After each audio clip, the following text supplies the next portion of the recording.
bottom bread? It's a bottom sandwich?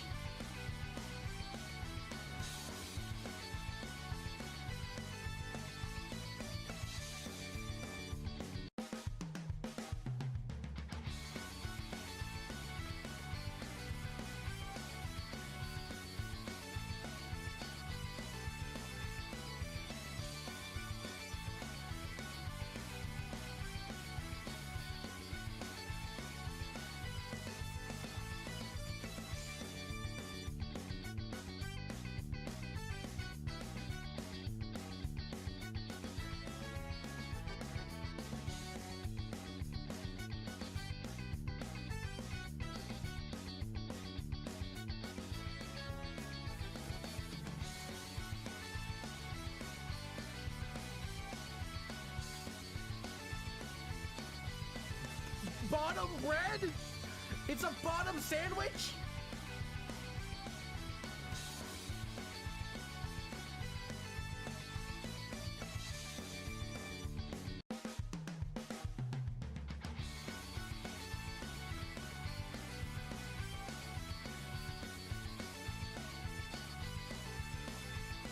Huh? Hi, hello. Hi, how's it going? Hello, everyone. Hi, my name is KazCassidy, amateur VTuber, professional burnout, someone who really liked musical theater growing up, and it's been a bit since I've actually done stuff.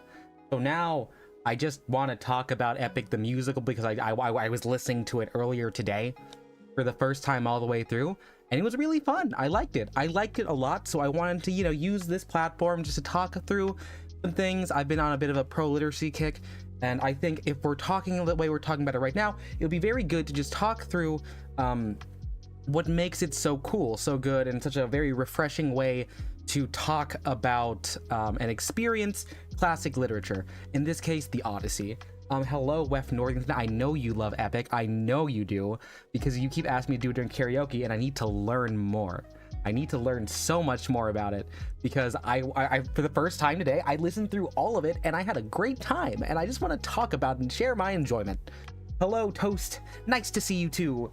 I'm sorry, I'm very animated right now. It was a very good boost. I was posting a bit on my twitter.com. Sorry, I say twitter.com because I'm a Sonic fan. I was talking about it, and like, it reminded me that there is a really awesome run of songs. I just want to go into like deeper thought, so I thought maybe today would be a good time. I hope I don't get copyright struck by a bunch of this stuff, just to talk about some of the background, some of the context, and just go through like maybe just like maybe a tier list to help us organize our thoughts, and we can go through it. Does that sound good to everyone in the audience? Everyone good? Everyone in chat good? Everyone, you know, ready to strap in? And I say that in that way because I watched Bo Burnham as any theater kid from 2017 would. I'm drinking water, but I am here.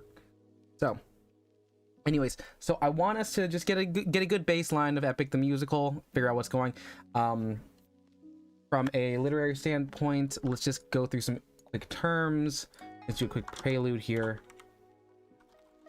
So I just want to just define some things here, Epic, because this is gonna be on the test. If you are indeed in high school and you are, you know, needing to pass English class, you are most likely going to be reading one of the Epic poems in one of your units. For me, that was in about 10th grade, because it was either that or Shakespeare for our long form one.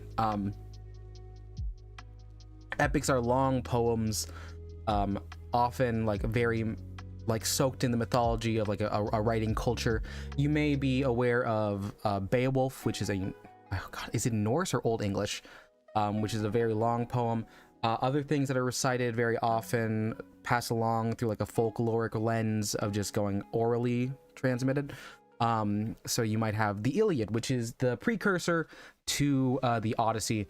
It tells the story of when Helen of Troy gets kidnapped by Paris. He is a prince. He ends up causing a multi-state, and by state I mean policy. They go on ahead and they start a very long 10-year war It's in this book where you hear a lot more about things like Achilles, Patroclus, Ajax, Hector, a whole bunch of war stories. It starts with Iphigenia, which is when one of the generals has to sacrifice his daughter so that the winds are favorable, so that they can go over and sail to Troy and then have this 10-year war. But for our intents and purposes, the epic here starts right after, well, the end of the Trojan War, when Odysseus masterminds the plan of the Trojan horse. It is a plan where basically, as a gift of goodwill, the Greeks gift a horse. Horses often symbols of Poseidon, so it could be seen as a gift of goodwill of Poseidon. But basically, inside the horse, there's a bunch of guys who want to stab a bunch of people, and they go inside, and they do, and they win the Trojan War. And in this case, Odysseus throws a baby off of a wall. And he's our hero, but he's our hero because he's smart, he's cunning, and he has a very elevated status among other men in the group. It's very much an epic hero story in the case where he is an extraordinary man who does extraordinary things. People in WWE, that is Finn Balor. So let's just say this long folkloric poem recounting events, very often mythologized, commonly referenced examples include the Iliad, Homer, the Odyssey, let me make sure I got the right D and S's, also Homer, Beowulf, and oh shoot, there are other epic poems. I have picked some very Eurocentric ones just to talk through that one, but that's that. So we've got that going on. I've got this. Kuro's here. Hi, Kuro. Yeah, Kuro, we're talking about Epic the musical because, like you've been telling me to do for many months offhand, I finally listened to all of it and I enjoyed it.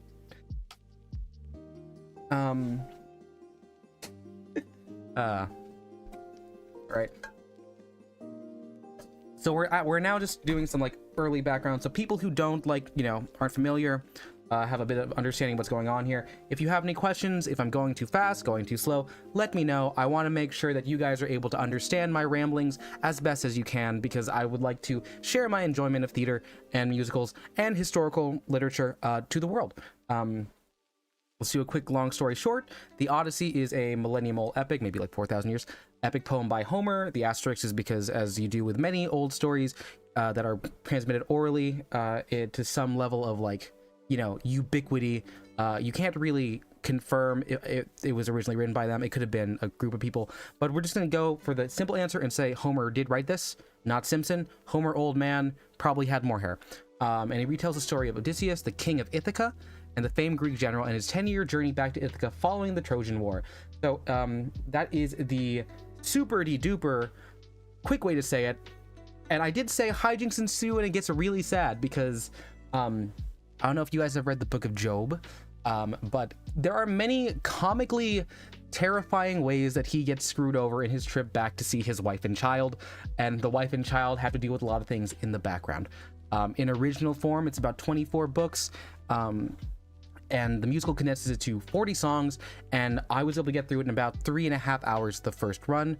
There is a whole playlist of animatics that I will go on ahead. I will link that in chat so that you guys can take that reading. And hello, welcome to the chat, Addie, Apollo's ADHD theater kid.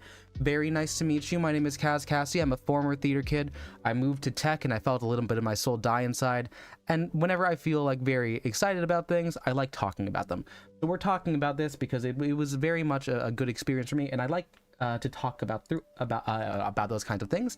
Addie, if you have anything you'd like to bring up considering Epic the musical, you definitely know more than I do, as I have just watched it today. I have much more background on the historical side because I was also a book nerd, not really a classics nerd, but a book nerd back in high school, and that's been a couple years since then. So feel free to drop any sort of information as you wish. I'm gonna get you guys the link to the animatics, because there's a couple 2 hours 22 minute compilations, or you could go through the official playlist to make sure that everyone who did an animatic gets the AdSense. I'm going to be sending the playlist just for that, because, you know, support creators. Epic musical. Oh, yeah, perfect. This one is a musical. I don't want to do the same thing where we just go on ahead and we go through every bits and piece. I'd like for us to talk about this, and this could be a back and forth conversation with all of us. I did make sure that I have this on super low latency so that there's almost no pause in between what we're saying. Let's see. Wef says they love the Underworld and the Vengeance Saga. The only thing you hate is Calypso. I also have feelings about Calypso. We can talk about that when we get there. The Underworld Saga is good. Yes, the Underworld Saga broke my heart. The introduction of I gotta slow down. If I do this, I'm going to be spoiling all of the ways that we can talk about this and build upon it as, you know, a writing exercise. So I'm gonna calm down and wait. Real, because Calypso can fight me. I'm kidding though, in many ways I'm not. I encourage everyone to want to fight people in this book. It's great when people have strong feelings about things they enjoy and things they don't enjoy. That's what makes good art. Being boring and being like, this is mid, the worst kind of criticism you can have. Be specific. If we want to start a Fight Calypso fight club, I'm all for it. We can do this together. Hi, Lindsay. Lindsay, we're talking about a musical that exists online. And I am talking very fast, and if you need me to slow down, I will. Join the club. All right, everybody, let's go on ahead. I'm gonna start up over here. We're gonna start with a poll and see.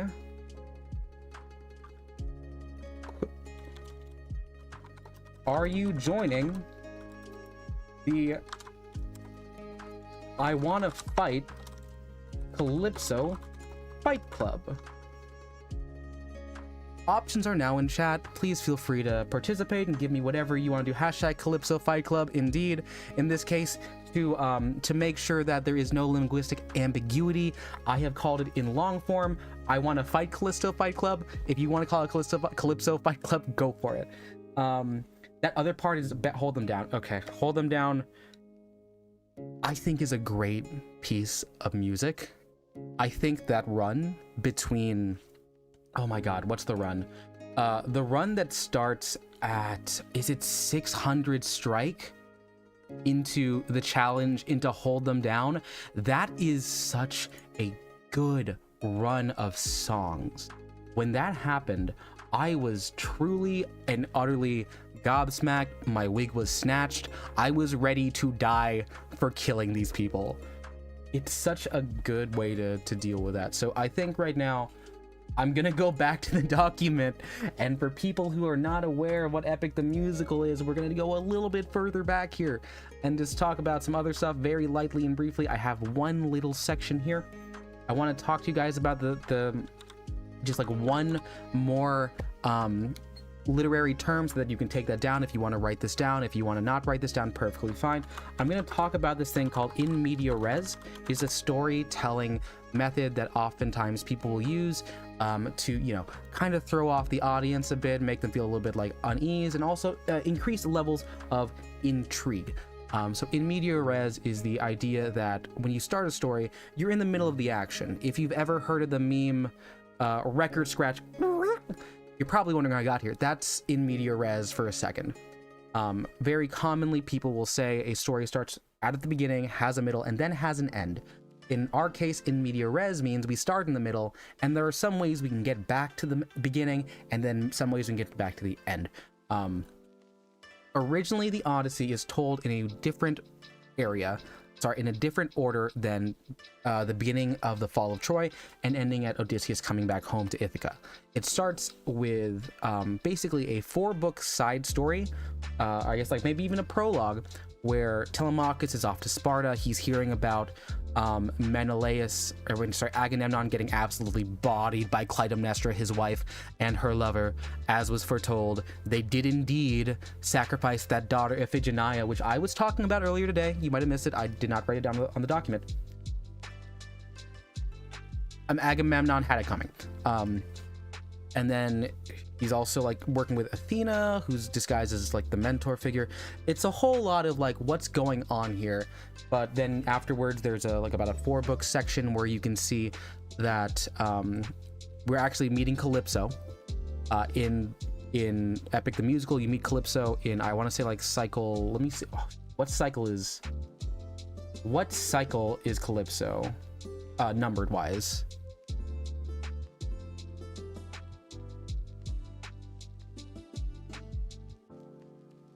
A while, one of the later ones, but we start in the actual Odyssey.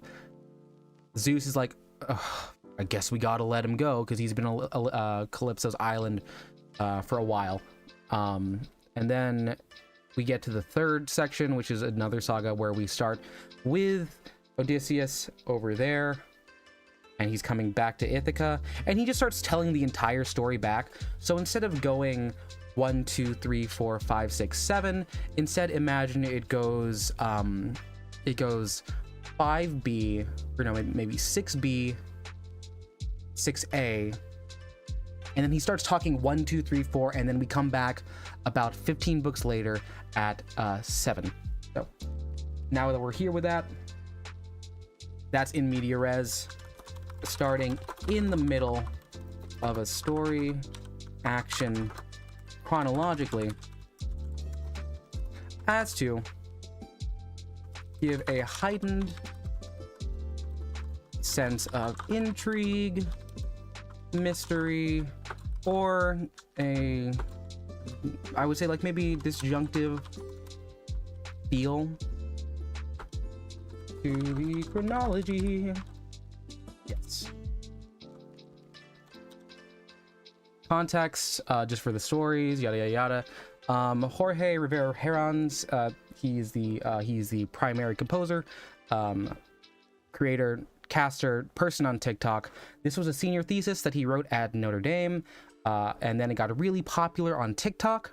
Artists on TikTok really liked it. They made animatics, all the stuff, all the fan fiction. There was some legal trouble. The last part came out. This is believe this is the Vengeance and the Ithaca Saga. That came out on Christmas of last year. And now there's some stuff coming out, video games, possible stage adaptation, movies. It's good. It's good. So now I think what we want to do is let's just start going through here. We can start with the different sagas here, and we'll talk through some of the songs. I want to point out just some of my favorite parts, and then we can maybe go directly into the songs. I have lyrics.com, Lyrics Genius, so we can go through it. I would like to say I realize I haven't been looking at the chat. That is on me. OF, it is a great run. It is very graphic. Yes, it is graphic, and he does indeed say the word that implies a loss of many things that I don't want to say on YouTube, but I would say in character it makes sense, because it also is true that they did try to indeed do that thing to Penelope. So I want to take maybe if I can stop myself for like 5 minutes for every song I go. I want to get a timer on my end. I'll do a 5-minute run on each of these sections just to give you a quick run through, and then we're going to pick one of the songs.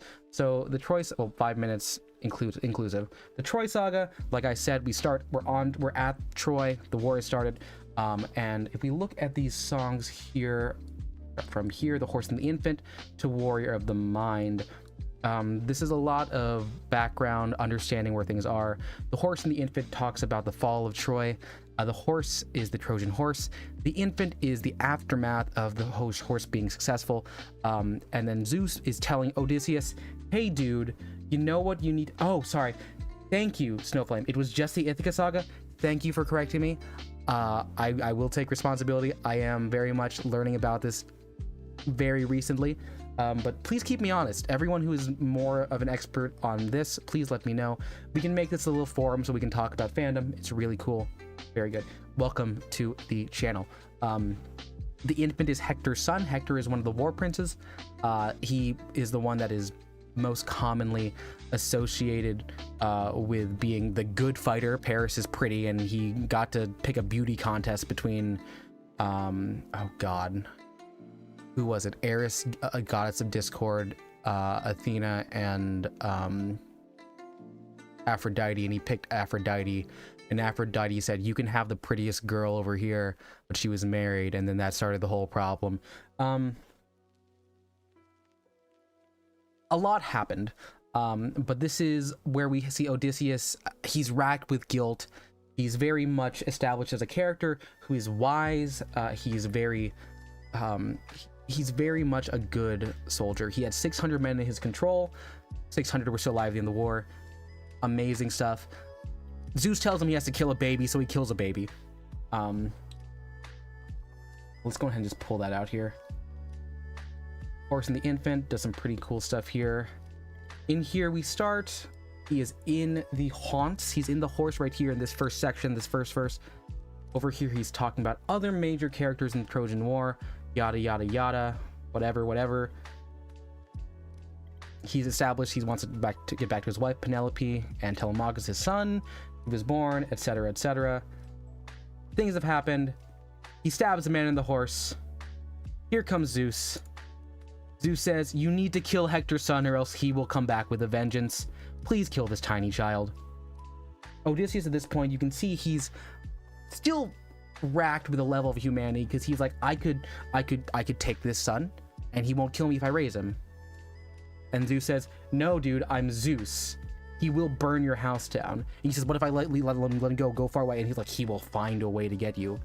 And then he's like, what if I make it so he's not known as the son of Hector?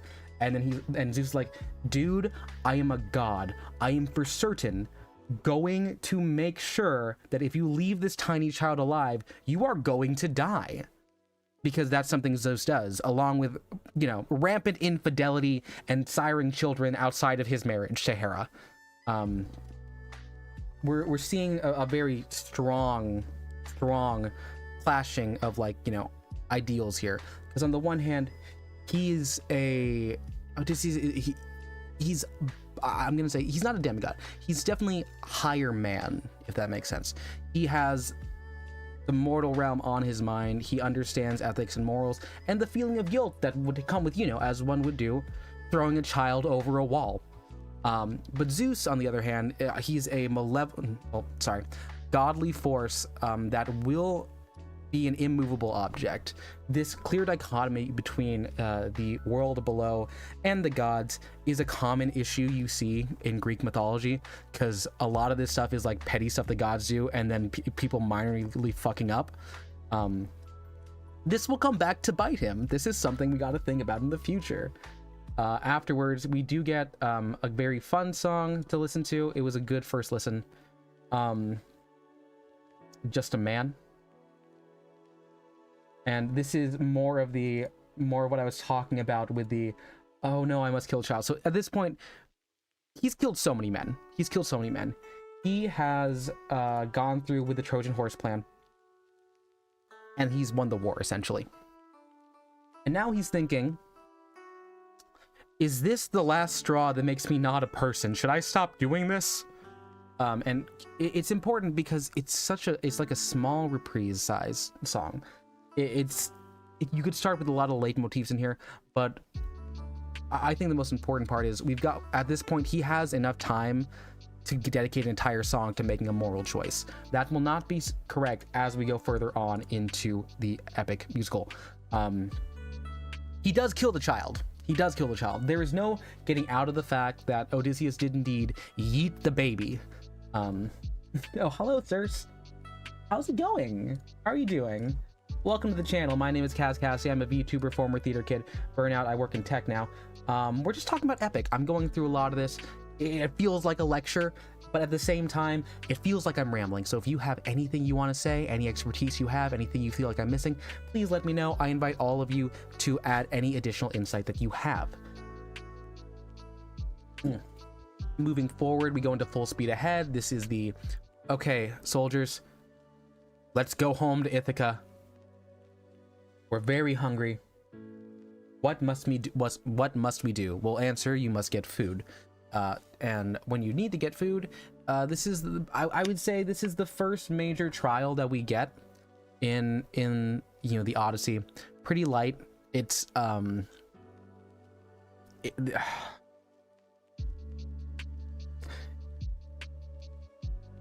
it establishes a lot, mainly that there is a sense of urgency to go back home because they have spent 10 years over in a war, over honestly retrieving someone's wife that, based on other tellings of the story, might still not want to be there. And then full steam ahead is just like everyone's like, let's go, we're so ready, everyone's amped, it's pump. We haven't hit hubris yet, but this is definitely like, this is the motivating factor across everything. Everyone wants to go home, the full 600 of them. Hello 4A and hello Ace, you didn't know we were doing this? I'm sorry, this happened today on a whim. Let's see. Okay, oh, and let's take a look at the chat. Sir says, I love how serious Epic takes the Trojan Horse versus Paris, the musical's Trojan Horse song, which is very unserious. I don't believe I've heard the Paris, the musical's Trojan Horse song. I would listen to that maybe. Let me take a look at this one here. Paris is the musical. Trojan Horse. The John English musical? Oh, it's an old concept musical. Okay. Okay. I will add that to my listen list. And Addie says, I really love the double meaning of the first, when does a man become a monster, in just a man, which I think means both the child who's destined to become who become, and Odysseus. That is amazing. Thank you. Gold star. We love seeing parallels in characters and seeing how people are able to look at other people as meaning on their lives. That is a good analysis. Gold star for you. Let me get that here for you. Let me find you a star. Give me a star.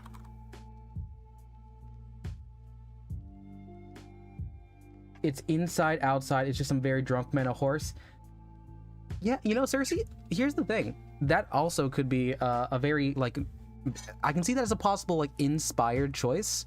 If you were, like, look through things in the lens, like, oh, this is propaganda. But then also, they got bodied by a bunch of drunk men in a horse. But I will have to figure that out. Hello, 4A. We're doing a lecture open talk about Epic the Musical.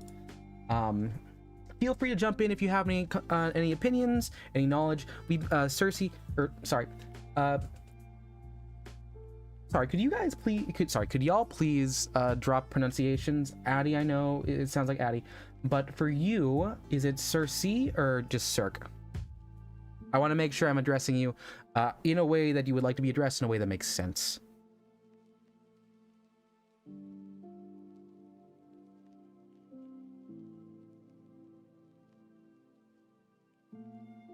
Okay. All right, where was I? Oh yeah, open arms. Okay. Cersei is great. Of course. All right. Thank you very much. Now we're in the Troy saga. And now we get to talk about my favorite character and my favorite leitmotif, which is Open Arms. Open Arms is the retelling of the beginning of the Lotus Eaters portion. And the Lotus Eaters portion is basically Odysseus and his 600 men. Keep in mind, there's still 600 of them. They are trying to find food, desperately trying to find food. And they get on an island. Odysseus and his best friend, which in the source material, this only shows up twice. Like, he's only listed as Odysseus' best friend twice, but it's canon, is showing up. And he is like, we're going to be a scouting party. We're going to go look ahead, because there's 600 of us. We don't want to fight anymore. We've fought for 10 years. What we're going to do now is we are going to be the first two here. If we're not back by sunset, burn the place to the fucking ground. Which, you know, a bit cold-hearted, but at the same time, they are, you know, 10 years into a war and haven't seen their family. That makes a little bit of sense. They do, they, being Polites and Odysseus, are able to meet up with the Lotus Eaters, who, imagine just like a really chill group of stoners, but they're chill because their food is basically weed. So imagine, for a second, if your entire diet was simply weed, and you've got 600 men back there, and they're going to get the munchies. I'm just kidding. They will just not be able to understand anything else. They'll lose themselves. It's a very strong high for them. So Odysseus, of course, is like, we can't do this. This isn't going to work.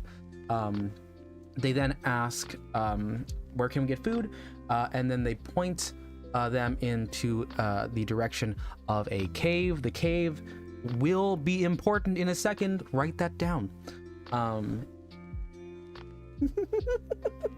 I don't think I'll ever listen to Open Arms to Sam again. Yes, no, I cry every time. Cersei also says he really just wants to see his wife, man. No, people don't want to deal with the stoners, even though canonically they're very chill. It's not like the main ads where they'll rip you apart. They're just too stoned. But this introduces something very, very like integral. In many stories where you want to see a character make very grave changes to their self, it helps to kill their best friend. No, I mean, that is true. But there's a really fun element of story writing here where in many rule of three partnerships, you'll have the optimist, the pessimist, and the realist. If we think about the three main named people in the the Greek Ithacan like trio, you have the pessimist, Yuri, as Cersei does say. He is the pessimist. He really just wants to go. He's pretty much on the lines of like, we're gonna go, whatever happens. If we need to sacrifice people, it's fine. That comes back later. He has character development, but we don't care about that right now. On the other hand, you have the optimist, who is Polites. He's just like, you know, we've been at war. We've committed many war crimes, most likely. But what if we opened up with peace? What if we greeted the world and looked into ourselves and said, this would be so good if we weren't into that? What if we stopped being so intensely caught up in ourselves that we could learn to love the world around us? I think that would be great. I think that would be good for us. And that is why Polites is best boy. And honestly, if this was, fan fiction, I would make them gay for each other. I'm just gonna be honest. I would make the yaoi. But no, he's so pure. And he's actually working Odysseus, who is just like, the one in the middle. He'll take both sides. He'll use his brain and be like, what's the approach we want to do here? Can we take both ideas? But yeah, Kuro, no, the yaoi goes hard. The yaoi goes hard. Let's see, I'm like right here. So this is a really fun three stanza. Oh, deploy mission. Yes, this is a really fun 3 stanza way to look through some of the stuff. In linguistics, when I was in college, we did a lot of linguistic analysis where you would take back and forths and figure out what people are trying to do here, see what you can gain from people's character. It's really important. If you want to do strong literary analysis, I would very much suggest taking a look at how people talk and what they're really meaning underneath the surface. So let's start here.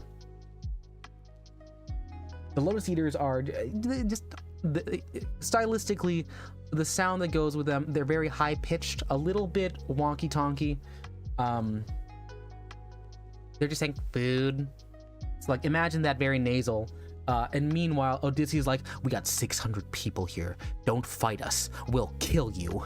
And you can see here, because they're so stoned, they can say single word responses.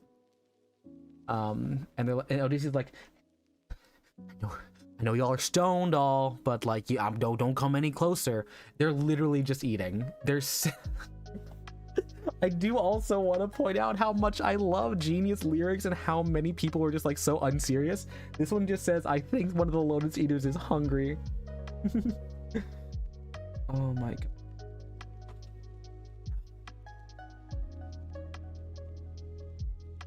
Odysseus then explains the stakes, but at the same time when Odysseus is talking, he says, if we don't get back to safely, my men will turn this to blazes. He does have that war-hungry side of him if he needs to. But then, immediately, here, do whatever. So, when you see this back and forth, you're like, Lotus Eaters, not really a threat. Odysseus, probably rightfully on edge. Polites, he's happy that they got food.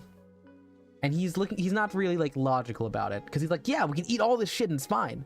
But he's like, no, dude, this is like a Schedule 1 drug. We can't do this. But then Polites leads with his heart. He says, hey, I kind of want to have my friend stop being whatever is going on here, and you guys were cool. Where else is food? And they're just like, yeah, cave. So that's the back and forth. We pretty much established all that stuff there. Circe, absolutely, and Your Light, because while Polites was amazing, I loved him, that song had a lot more depth and gave him more time before X, Y, and Z, which is the spoiler. Your Light was good love song, gives more personality. I did not... I know that Your Light existed, because I was looking into some of the stuff. Give me one moment as I look for Your Light on my phone so I don't get copyright struck, so I can listen to it here while I continue to gush about Polites. Okay. But I think I think the point still stands. I've been yapping for about a decent amount of time about how, like, this is a very good way to set up the trio. Very often in stories where you want to have your character become a lot more like rough, tough, and I'm gonna have you put a pin in this word, ruthless. It helps to have it so that the light of the world goes out, essentially. So the light of the world goes out, as we've talked about in chat. Our boy Polites dies. He does die. He really does. Leaving the realist with only the pessimist. This happens in a lot of other things. It happens a couple times in Gundam. If you've ever watched Iron-Blooded Orphans, it is a very common thing that happens there. A rip in peace biscuit, but now it's just the two people who are running the show. Let me look up Your Light, Epic the Musical, and I'll be listening to that in my ear while we continue to talk about this. And I realize now the 5-minute rule I was talking about is not going to work because I keep talking too long. Again, if you have any insights about my pace, tell me to stop, tell me to go higher, whatever.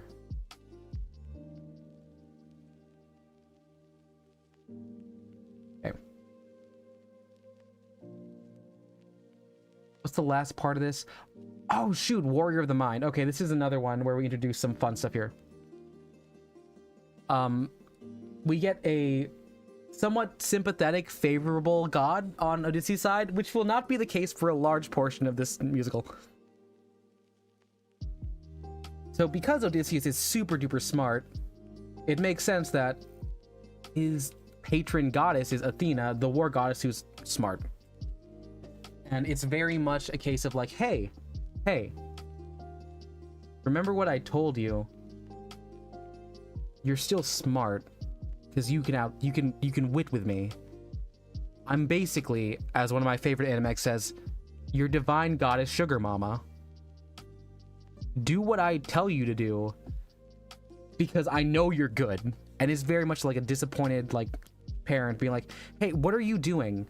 Do the right thing, and like make sure you do a warrior mindset. You're almost back. And Odysseus is like, he's showing a little bit of like, maybe he thinks a little bit about the gods, but he definitely is maybe blinded by a bunch of like 10 years beef, whatever. But this retells the story of like them meeting. It's very good, very kind. And like, you're just like, oh, this is how this man outwitted an entire country with a horse. Addie, that is exactly the one. You know which one I'm talking about. Thank you very much. Odysseus, now is not the time to start being sassy to your divine sugar mama. What are you doing, my man? Now, if we just look at these 5 songs, I said 6 because I saw 6 lines. We have a pretty good idea of what's happening here. We've set it up where we've got Odysseus is a man. He is a man who is gifted by the gods because of his wit. They recognize him and his skill. He has done very many things in the pursuit of winning the Trojan War, and he did win. He is with a crew with 2 of his comrades, his best friend who is very light, Yuri who is very not light, and they have established that okay, maybe the gods can have some level of favor, and he has that, but he does need to know that it is almost transactional, it is tenuous, and it seems like he's doing otherwise. The next section, which we're gonna need to go a little bit quicker for because we've been talking a lot and we haven't even gotten to a song ranking, is the Cyclops saga. This is the part that I just want to let y'all know, I did listen to your light and I'm like, this is a very, very, very kind character. I do appreciate that they know that they're trying to be taking on that happy optimist role with thought. I think it's very good. Athena does need him to lock in. The Cyclops saga, back in high school, we talked about this a lot because it's really fun to talk about puns. Basically what goes on, Polyphemus, he is a Cyclops. He is a son of Poseidon. He has one eye. That's what a Cyclops is. They have gone to the cave. They have gone to the cave that the Lotus Eaters have told them to go to, and they have found some sheep. To quote, I think it's to quote Yuri, enough sheep to feed the 600 men, so a lot of sheep. They do start killing the sheep, which you don't want to start killing livestock related to gods, anyone above the human realm. In this case, Polyphemus is, you know, he's a son in the way that, like, he's like not even a Percy Jackson level, but maybe lower than that. He's just sired. Pancake Saga. Yes, he has a club. So we're talking with Polyphemus. sorry, I had to quote the club line. We're gonna go back here, and we're gonna just start going here with Polyphemus here. We're gonna look at this song, and we're gonna talk through it a bit. Odysseus, qualities. They found all the sheep. They are indeed ransacking. So here's where we get the fun part. It's almost too perfect, too good to be true. Why would the Lotus Eaters pass up on all this food? Remember, Odysseus is smart. He's not psychic. So he's thinking through this here. And now we see Polyphemus. Hopefully this will show an image. There he is. Oh, that is his dongle. I'm gonna move up a bit because even though it is artistic and old, that might still be his dong. I don't know why he has two eyes. Oh, he has an eye up here, so he has that eye. He is a giant. He has been like, what are you doing? Odysseus tries to say like, hey, we come in peace. And Polyphemus like, you come in peace, dude. You killed our sheep. Why would you kill my sheep? They're my favorite sheep. Like, he seems very much like actually in pain. And it's debated if he has like, you know, sentimental, like, oh, these are my pet sheep, or like these are my prize sheep. I will use them in the county fair. So because of this, because of the fact that he has indeed ate the sheep, well, they have started eating the sheep, it becomes a bit of a talk back and forth. Right here, you realize this is 600 men versus one giant monster, and the giant monster is literate. He can talk to them. He's talking to them as though like, what are you gonna do? You're insignificant. You're about the size of a sheep to me. You've ate them. We gotta have an even trade here, so I gotta kill you guys. Odysseus, on the other hand, he's trying to smooth talk his way out of it, and he's pretty good. And he's like, here, take some wine. And this is really important. He does give him a taste of wine. Continuing onward, yada yada yada. He slipped through the thing. They've drank it, and we see a little bit of Odysseus's like his really strong strategic mind. So he's assessed the situation. He has realized I might need to think a couple steps ahead. When Polyphemus asks, what's your name? Odysseus says, my name is Nobody. Nobody. This is a trick. You will see it later in about 2 songs. This is a pun. Polyphemus then says, thank you for the wine. Thank you for the wine. I'm gonna kill you now, which is fair. It is fair. And then we get to Survive, which is definitely the most raw song of the first part, where it's like, okay, we are a strong 600-man fighting force. We've done so well. We've done so good. We can take down this Cyclops. And they do pretty well for a long bit of time. And then Odysseus is a rallying cry. It's really a hoorah, rah, rah, rah. They're doing pretty good. They've talked about their commands. Let me get to the line here. They're like, it's 600 lives at stake, 1 life to take. It's 600 v1. But at this point, it is almost, you know, hydrogen bomb versus coughing baby.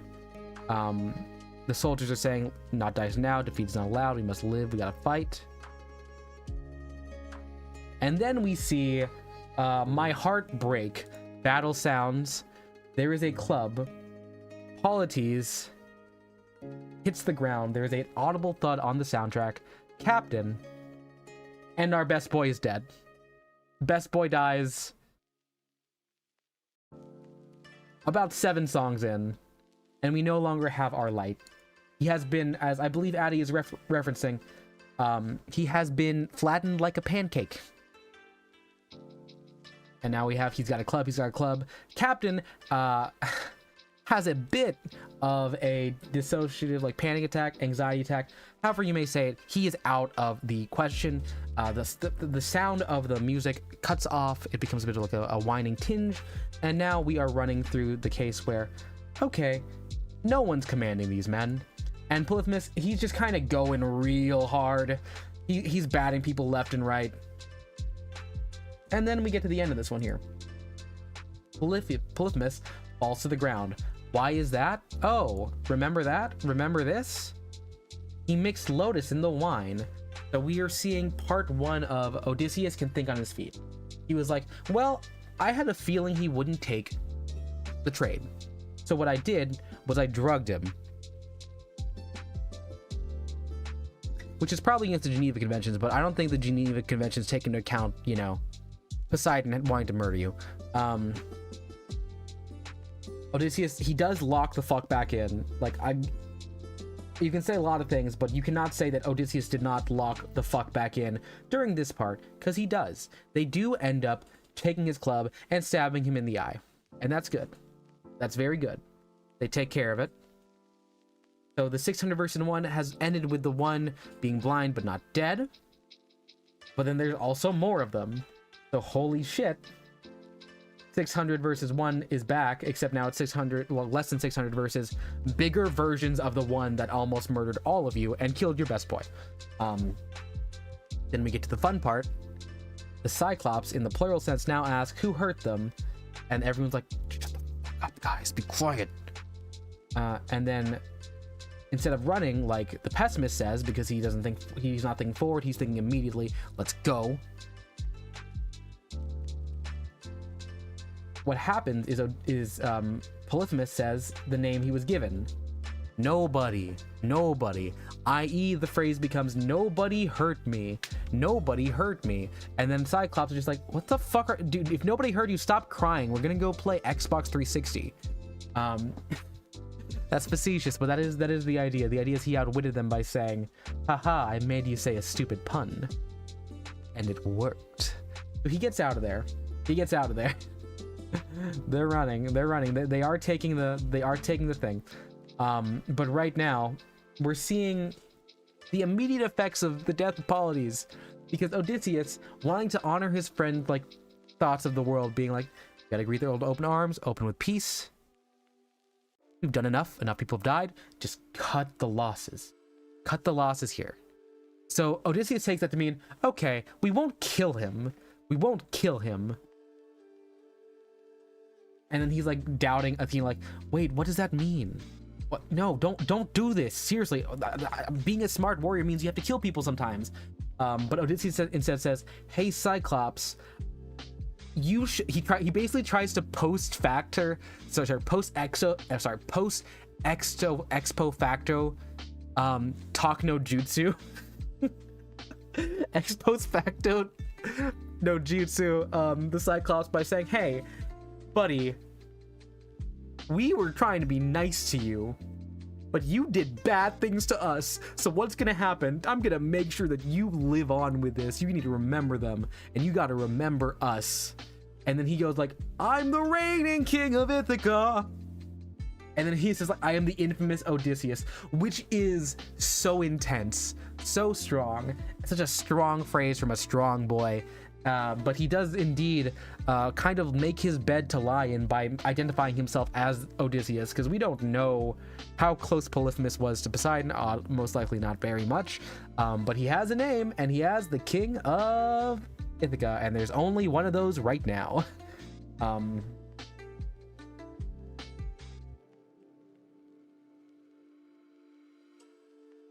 And then we have one more song in the cycle. This is a very short cycle, but I would say very much one of the, I would say this is the inciting incident.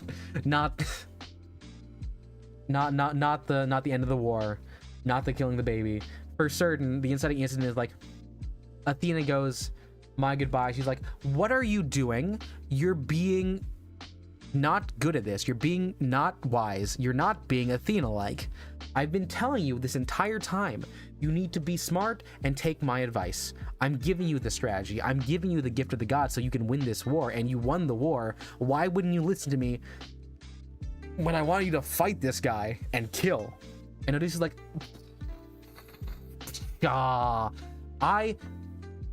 I'm a warrior. I need to rest. Why do you, as a god, have all to say? Because I'm doing the dirty work of killing here. I have to live this. I have to feel guilt. Is this what's happening? And then here's the fun part. He sees her as a friend. This right here is an inherent difference. Also, hello, Reed, welcome. Is an inherent power imbalance that he does not get. This is also very much tied to hubris. He believes he's enough to stand on the level of the gods. And this is Athena. She's the smarter war god. She's not the to quaff my friend who's a DM, she's not the murder hobo pro character DM that Ares is. But he can't be friends with the god.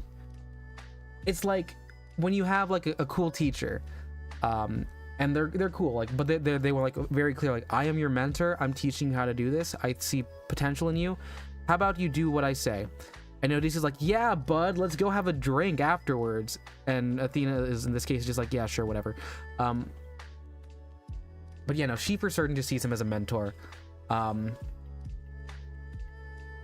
it's honestly kind of tragic, because like I think Athena in this version of the Odyssey talks to him and talks about him with a level of like familiarity and warmth where I'm like, yeah, this could be a friendship. But now they're just fully like, this is our friend breakup. This is our friend breakup. And by friend breakup, I mean, for you, this is a friend breakup. I'm a mentor cutting you off. I thought you were a general, which is what she was looking for. She was like, I want you to be a leader. Stop it. But Odysseus has his own reasons. He's like, we are humans with a mortal want, and our mortal want in this case is to go home. And then he hits the "you're a virgin" button. And you can see the G salutation, very good here, is doing the right here. Dude, give me a second. I'm getting a call from my mother. I will be right back. Dude, I will have to, I'm gonna really quickly mute and put up something really quick. I'm so sorry, y'all.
All right, hi y'all, I'm back. Sorry, I was my mom's a little sick right now, so I didn't want to like hang up on her. So just wanted to make sure that I was able to talk to her.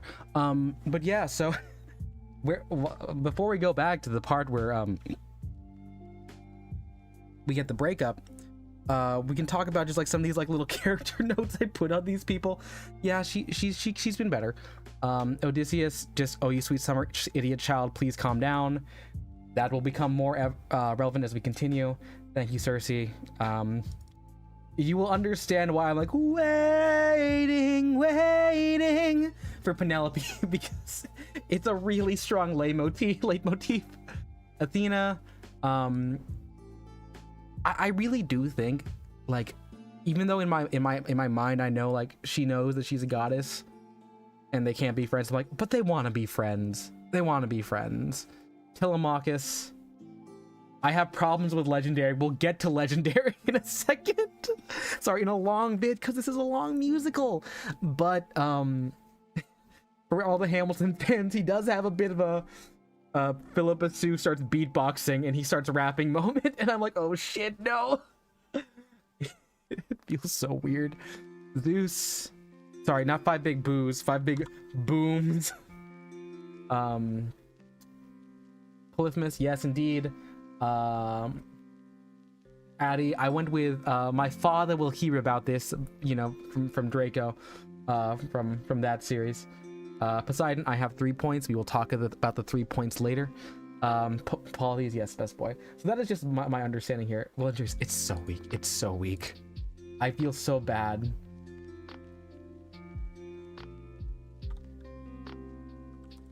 Hermes, I came back home with the milk. Drugs. He then leaves for more milk. Probably drugs. I feel like that's accurate, right? Did that sound... Is that accurate to Hermes? He's actually, like, you know, the one that's actually related to Odysseus, so it works on a couple levels.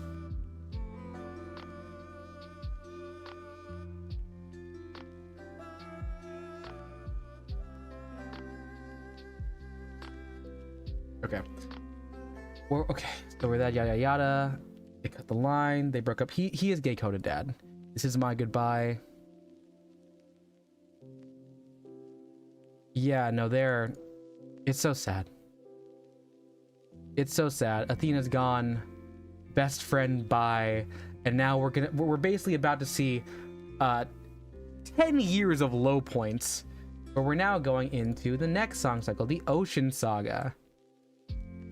Which is, as I recall back in high school, the saga that everyone else thought was like, okay, so really, why are we doing this? Why does this happen? And it has to do with a lot of pacing issues, because some of the pacing issues are very clear here. Oh, I'm so happy to hear, by the way, it's very good when you're able to use media that helps you there. So Storm, luck runs out, keep your friends close for ruthlessness. It's a long run of basically, and I'm gonna say this, I'm gonna use the least amount of time on this section. Post the storm, big storm. Oh shoot, what's happening here? Boom, boom, boom. Oh god, what are we gonna do, Captain? The entire fleet's gonna die. Well, and then Odysseus is like, you know what's gonna happen? We're gonna freaking shoot for Sky Island. We're doing our One Piece reference. We're going to Skypeia. And he does shoot the sky. There's literally an island up there, as it does. So there is a wind god. In this case, his name is Aeolus, or maybe it's Aeschylus. We will look at this right here. So we're at Storm, and now we go into Luck Runs Out, which is one that introduces a really strong leitmotif. They're the home of the wind god. Sorry, Aeolus. I was right the first time. So he goes up there, and he's ready to go. And he's like, fully like, you know what I'm gonna do? I'm gonna use my best boy Polites' approach. I'm gonna climb to the top of this mountain. And by that mountain, I do mean this sky island and just ask for some help. And then Eurylochus being pessimist, and all the crew are also leading into the pessimism. They're like, how much longer till the luck runs out? How much longer till the show goes south? That means, like, you know, basically Yuri is starting to think like, I could do this so much better. I could do this so much better. Look at this, Polites. More Polites showing up in Odysseus's word, because he's trying to take on both the optimist role and the realist role, and is kind of blinding himself. Foreshadowing, Eurylochus, Yuri. And now he hits up. They're like, Odysseus saying like, please don't do whatever you're doing. I know you're low-key trying to set me up to fail. We could all die. Yeah, no, Kuro's, you're so right, Kuro. From there, we move on to keep your friends close, which is the fun part, because he does actually get a conversation with Aeolus, and he does very well. And he's like, oh, sorry, in this version, this played, I think, like by a soprano, so woman. So sorry. And now, like many things, we see a game shows up in a lot of these, because the gods like playing games with people. So they're like, we'll bring you home.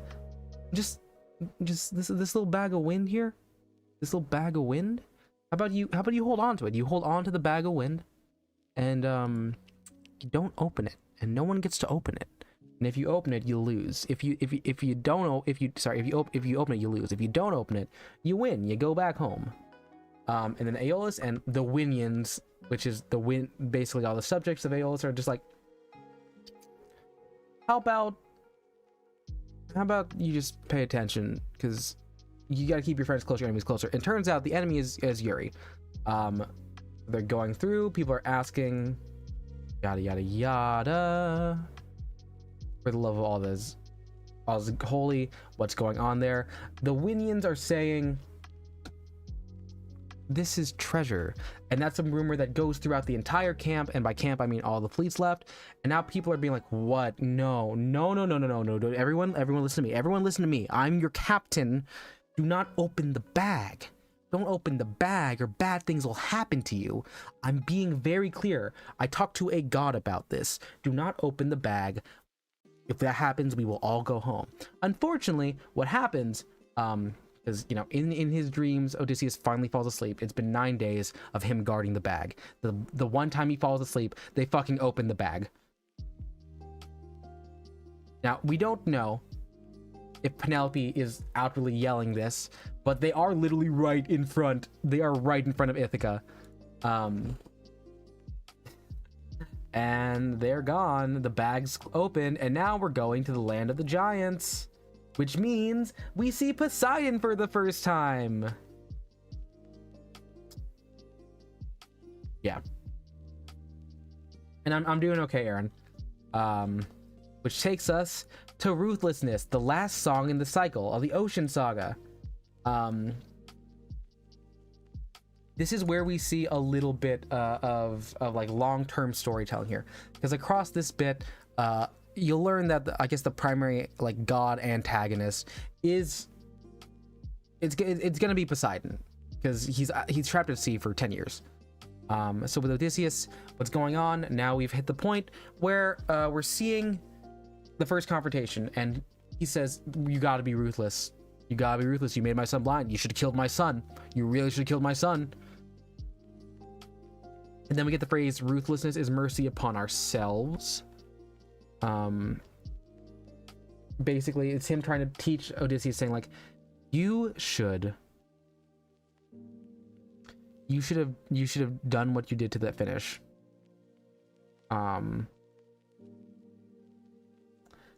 So with that, now Poseidon's basically gonna talk him down to, they fight to save lives, yada yada yada, far too nice. So basically we want you to die. And now at this point there's been a massive wave. We've gone from 600 men under his command. We're now down to 43. 43 people are left. And now we're seeing some more references to former songs. Man become a monster, coming from just a man. Poseidon saying, I'm gonna be hanging out with you, ready to go. And Odysseus, he's still smart. He's still a smarty. He's a smarty pants. He opens the bag of wind and uses it to escape. So there was a little bit there. Good for him. Then we move into the Circe saga.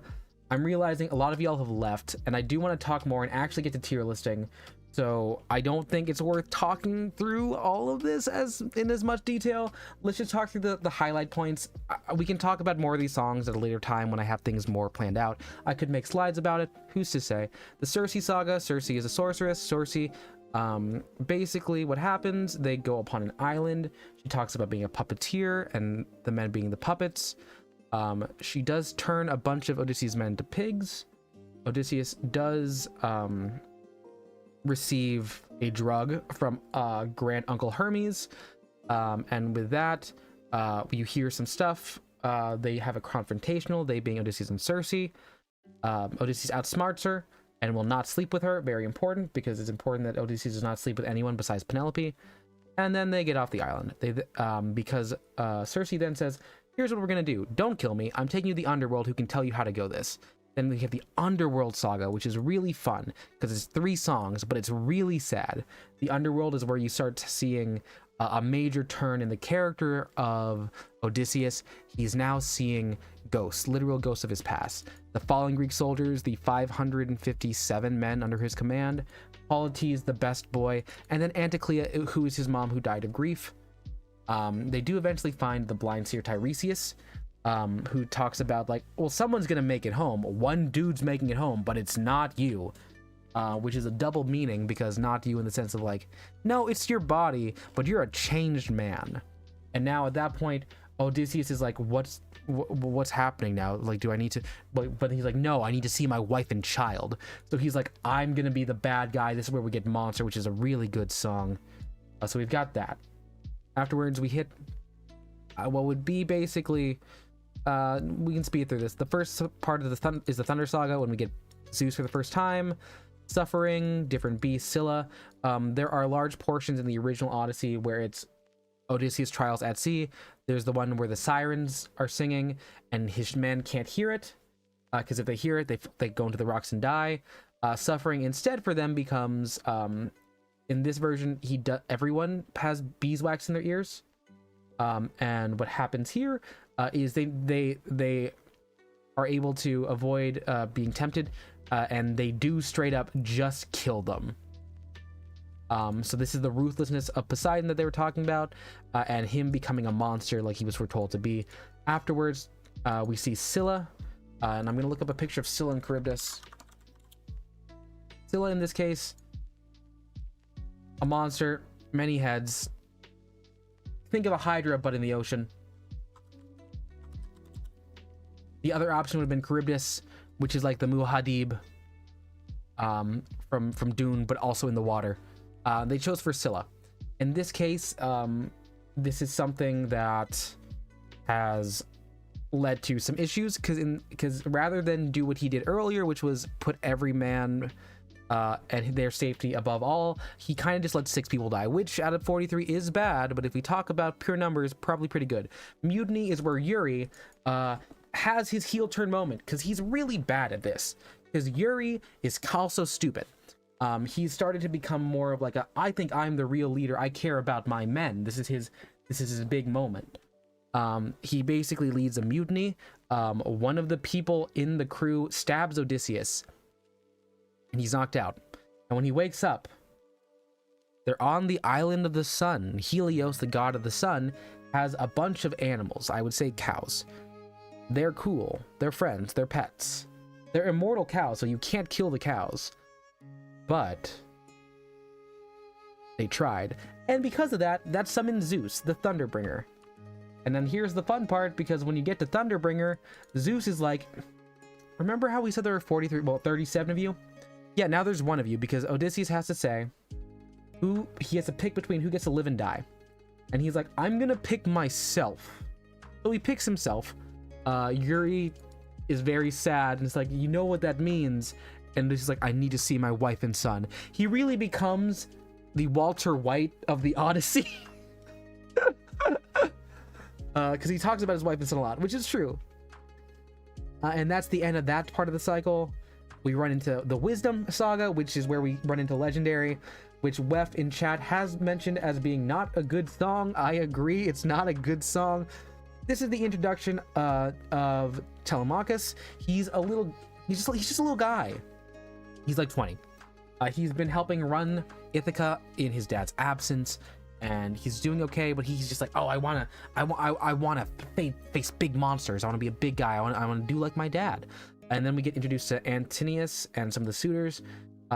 They bully Telemachus because like, we want to fuck your mom, and Telemachus is like, don't fuck my mom. My dad's alive. There's like, no, he's not. And that's basically been their relationship for 20 years. Then we get Little Wolf, which is Antonius starting to talk about like, hey guys, we can take him. We can take Telemachus. And Athena then says, here, let me bless you with my abilities here. And basically there's a physical fight with Antonius and Telemachus. Telemachus puts up a fight with the power of Athena, like foresight, but he doesn't win.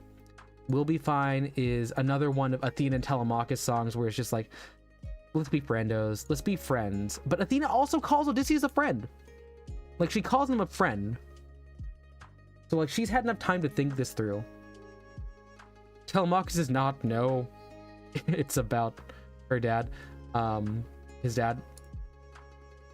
But now they're just like, let's try this again, but with a son. And it works pretty good. They're fun. We then make Love in Paradise, which is, we flash forward to where Odysseus is.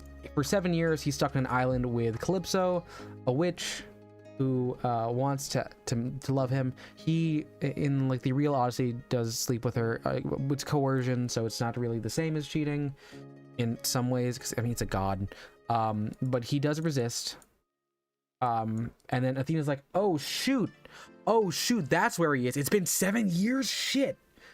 And then it goes into God Games, where Athena, this is my favorite song of the part, where Athena basically has to debate her way through these 5 here: Zeus, Apollo, Heph, Aphrodite, Ares, Hera, to see like, hey, Zeus, let him go. And Athena wins. She's like, okay, he's my champion. We're back. It's fine. Then the Vengeance Saga is where things get really hot. Because Not Sorry for Loving You, I just don't like Not Sorry for Loving You. I'm very sorry. I know some people like it. I don't like Calypso. She has 2 songs, and I mean, in the real Odyssey, he does take up like not that much like actual writing type there, but it's not for me. It's not for me. Odysseus is trying his best. He's like, I love you as a friend. I'm not even sure if he loves her as a friend. He's more of a prisoner. Then afterwards we see Dangerous and Charybdis. At this point, remember, it's just Odysseus there. There's no one else. And now we run into the fun part, which is like, okay, how does he deal with this? Hermes talks to him. He's like, no, it's not me. I didn't help. But here's what you gotta do. You should go through the wind bag. We gave you the wind bag. This will get you home. Don't open the bag. And then we get into Charybdis, which, like I said, is Space Shai Halud. It's the worm. It's the I'm gonna drop you down. And he's made it past Charybdis, which is good.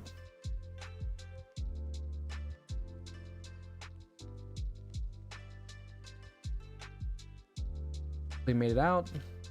And then we hit the part that I care about, Get in the Water, which is one of the high peaks here, where we get Poseidon. Poseidon, he does the wind bag was opened, so now we're running to the part where we get a full confrontation, and this is really good because this is man versus god, really peak mythological storytelling. Poseidon's like, you can't come back and beat me. I'm me. If you do, I'm going to kill everyone in your family. And he's like, no, don't. And Odysseus is like, okay, all right, then fight me. So Poseidon's like, fight me then. So they get down there.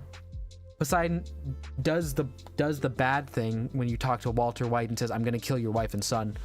And then they start fighting. Poseidon goes back to his old line, ruthlessness and mercy upon ourselves.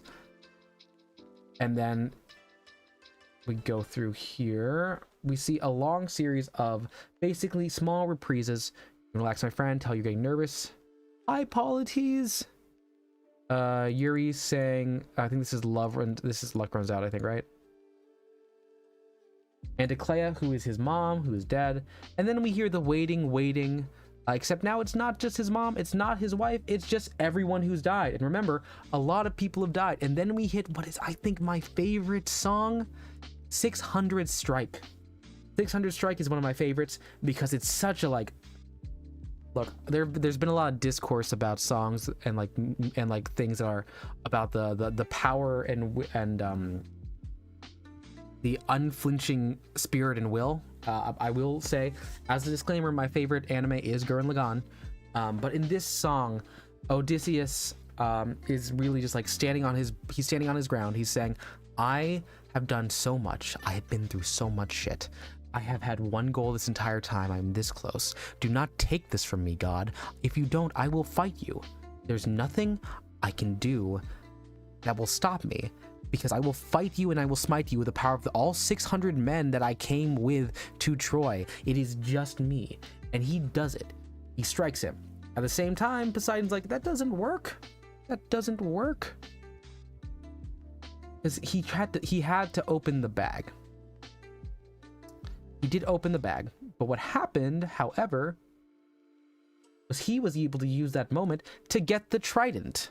He got the trident. And when he has Poseidon's trident, he runs into what some people would call the Dormammu gambit, because you can't kill a god, but you can make him hurt. So instead of that, he picks up the trident and just starts ruthlessly stabbing and taunting a god, and it's really good because for all these lines you can really hear the wenching in the ugs. Like this is one, two, like it's one stanza, it's a super long stanza, but it gets to the point where, remember, the gods have done some pretty heinous stuff in Greek mythology, many with horses, and it gets to the point where Poseidon calls him a monster. He has basically gone above and beyond, and has just been like, let's call this, and then Poseidon's like, all right, I'll stop. And then I think it ends on like the most badass line. Like, this is definitely something you write in a cheesy action movie in the 90s. Poseidon says, after everything you've done, how will you sleep at night?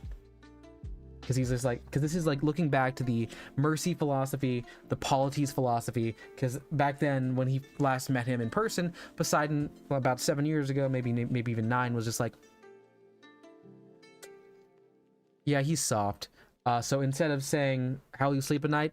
With guilt, racked, and fear, he says, next to my wife. Which is so, it goes so hard. It's such a good line. I love it. And with that, we get out of the Vengeance Saga, and now we go to the Ithaca Saga, which is the Slaughter Saga. I love the Ithaca Saga because it's really people who've never seen or read the Odyssey, like, it's man versus god, but also this is a fully different, I would say almost self-contained section, where you can really see the human elements, because, like, you know, the gods are mad, the gods can be evil, they can be mischievous, Hermes can be an absentee granduncle, but this, you really just see the worst of humanity in this portion. The challenge is, I love the challenge. We're gonna sing the challenge in a second here, because I have a karaoke app, so we're gonna sing the challenge. It's Penelope's song talking about how over the 20 years she's just been waiting for Odysseus faithfully, like showing that she is cunning. She has cunning and wit. She's been trying to stop the marriage from happening. So she's basically been pushing a bunch of guys away for a solid 2 decades, and she's been doing good, but she doesn't know how long it's gonna last. But it's not more than just like, it's not like I will give up. No, she's like, literally, please kill me, all suitors. Whatever happens, happens. Do it. We then hit the next song, Hold Them Down, which is something that was being referenced by Wef earlier in the night, where Antonius, very much the villain leader of the suitors, is... Oh, no, for certain.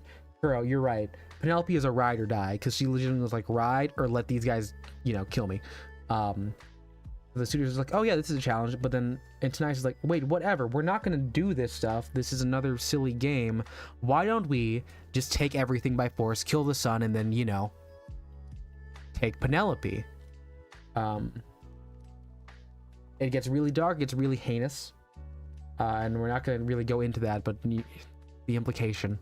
The good news is Antonius dies immediately at the end of it, because you know who comes here? Odysseus with a bow.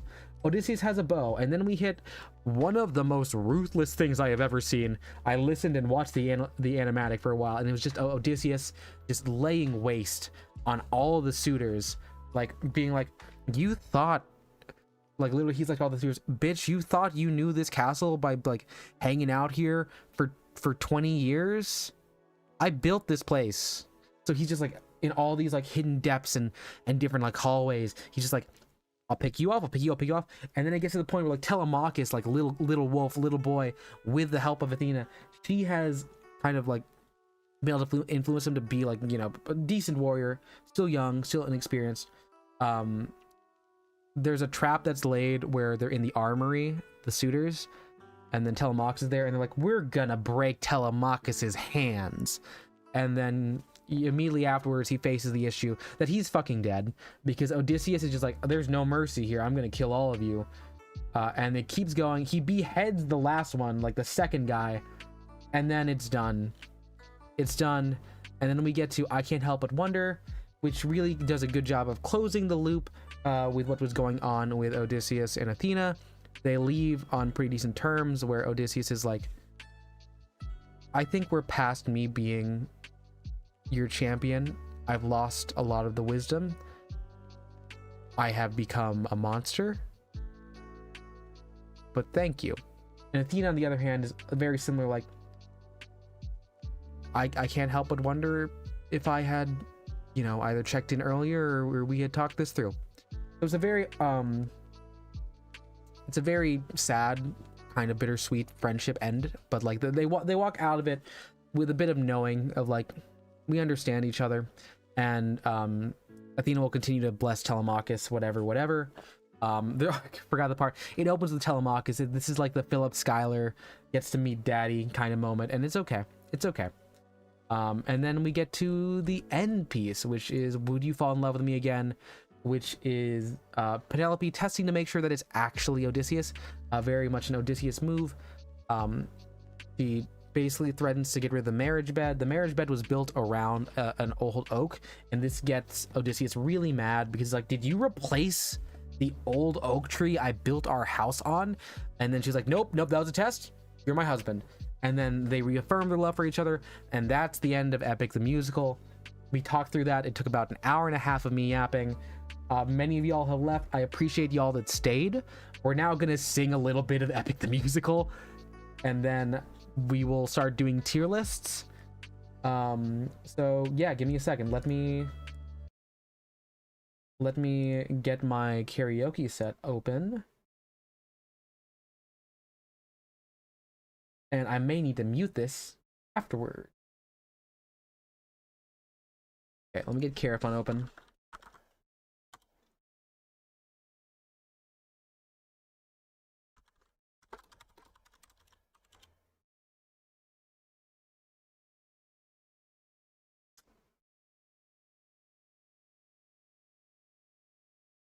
Unfortunately, they don't have the one. They don't have all the ones I want. I really only feel okay with like a couple of them. So let's see, because I can't do 600 minutes, because like these are really tenery songs.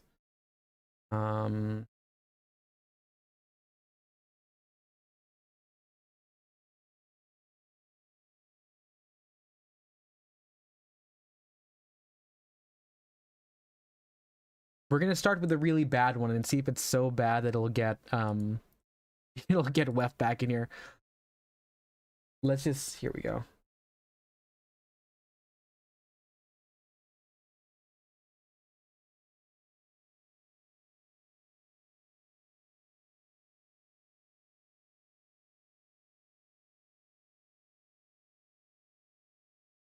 Okay. I'll lower the key because everyone in this goddamn show is a fucking tenor.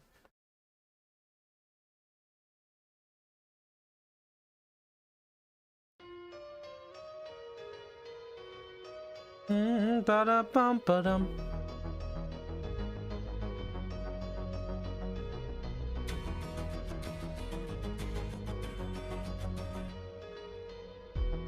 Just me, myself, and I, stuck in my bedroom, living in this world you left behind. Dreaming of all these monsters that I'll never get to fight. But boy, I wish I could bring the world some light.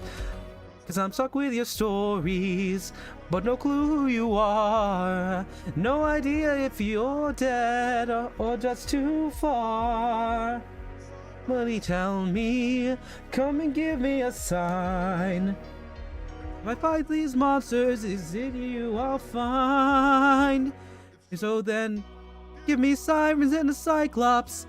Give me giants and a hydra. No life and fate are scary, but I wanna be legendary. I'll fight the harpies and chimeras. The Minotaur, even Cerberus. I know life and fate are scary, but I wanna be legendary.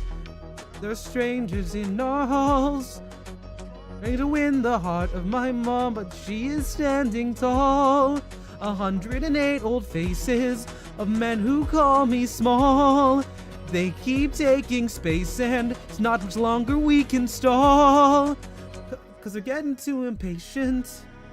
Dangerous too, and I would fight them if I was half as strong as you. Somebody help me, come and give me the strength. Can I do whatever it takes to keep my mom safe?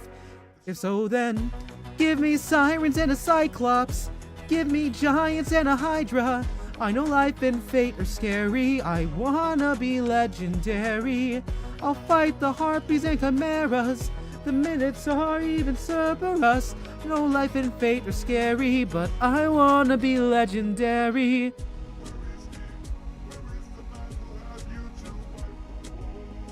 Where is he?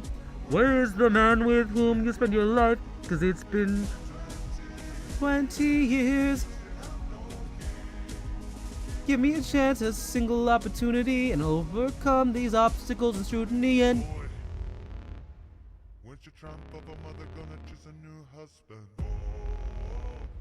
why don't you open her room that we can have? Fun with her? Don't you dare call my mother a tramp. I just did.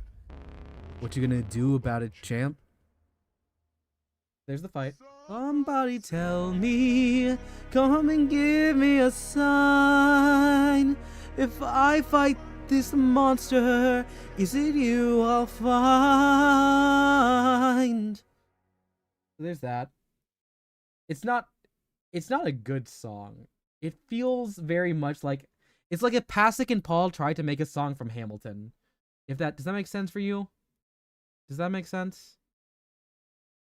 I think it makes, I feel like that makes sense. Let's see.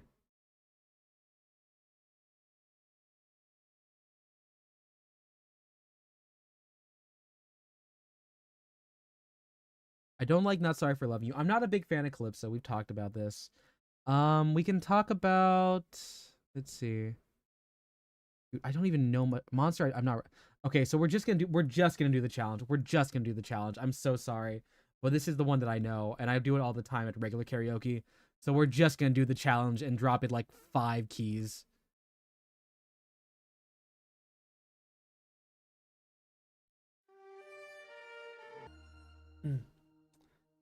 So there's that. I apologize. That was 5 keys down, but I still had to drop into falsetto. If you were to ask me this a while back when I was still, a tenor, I would be like full voicing that all the way through. But that is indeed the challenge. That is, that is the favorite song that I can sing. It's slow enough, and you can kind of just like tell the vibes off of it. It's very big on TikTok. Thank you all for listening to that. We are now going to switch to the part where we start doing tier lists and we talk about some stuff. Let's see. Let's get some tier lists going. I'll put the music back up. We're back to it. And if you guys want to hear any more opinions of me in musicals, let me know. I will also be doing let's see. We can slip into karaoke if we want to. It's still decent timing. But let's look here. What songs do we want? Let's do a tier list. I'm gonna go ahead and we're gonna go through this a little bit quick though. But it'll be a little bit quick. We're not gonna spend that much time on it. I'm gonna go ahead and just start with my general thoughts. General thoughts on it. Let me see. What do I want to get to right now?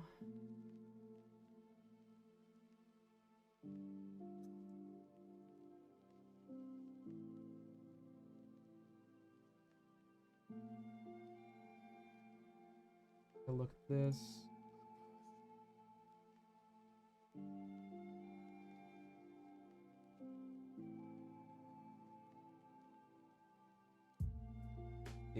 All right, let's start. The Horse the Infant. I think it's very good. It's a good opener. It's not a great opener. I think it's B. Perfectly reasonable. Just a Man, I'm going to put at C. It's a little bit, small. It gets to the point, but I'm not really a big fan of it, nor the lay motifs. Sound-wise, Full Speed Ahead, I'm going to put in B tier. It gets the job done. It does some really interesting stuff. We see Yuri. Open Arms, I think, is A. The leitmotif that we have for this, and it comes back in really interesting ways. Likewise, me being a polity simp, good. Warrior of the Mind, I think Warrior of the Mind can be kind of stupid in the way, like, they're talking. It's not my song, but I recognize that it's good. I'm going to put it at the top of B. So in terms of like the opening saga, I do think the Troy saga is pretty good. Nothing's an outright stinker. A lot of it's great. The standout for me is Open Arms. Warrior of the Mind, I recognize, is a very technically well-created song, but I'm just not a big fan of it. Personally, it goes in B. The next part, which is the Cyclops, I think we want to go through just like vibes.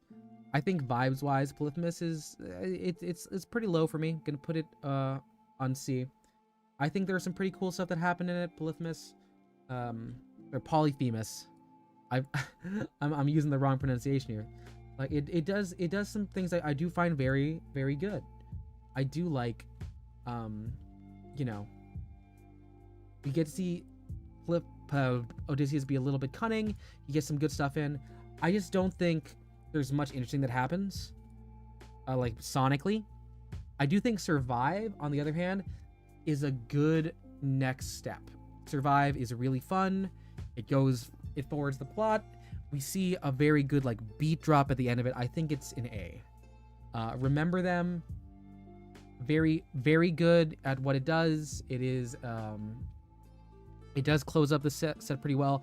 It's kind of stuffed like lyrically, which makes sense. You're selling a lot of this section here in Remember Them. I do think it's a B tier song. My Goodbye, I'm very much debating between putting this in A and B. At minimum, I like it better than Warrior of the Mind, but I'm not sure if I like it more than Survive. So we've made a bit of a diamond here off of the saga. Again, I don't think we've hit a stinker yet. C is my passing grade. I'm not going to come back to it. B is like, if I'm going through the cycles, I'm making sure I'm going to do this, which is good. A is I will bop this. S is my top tier song. I think Storm is going to be bottom of C. I think Storm is it's transitory. It has to do a lot of like the groundwork of reopening the story. I'm just not a big fan of the Ocean Saga personally. So the best I can give it is like C. Luck Runs Out. This one does play really fun with the form. Luck Runs Out is gotta be my second favorite of the Storm Saga. and this is where we have to talk about, like, you know, I personally don't like the Storm Saga story-wise, but because, like, as a writing experiment, it's very much just like we're gonna go in circles here, but sonically it's really good. Keep Your Friends Close, that's a B tier song.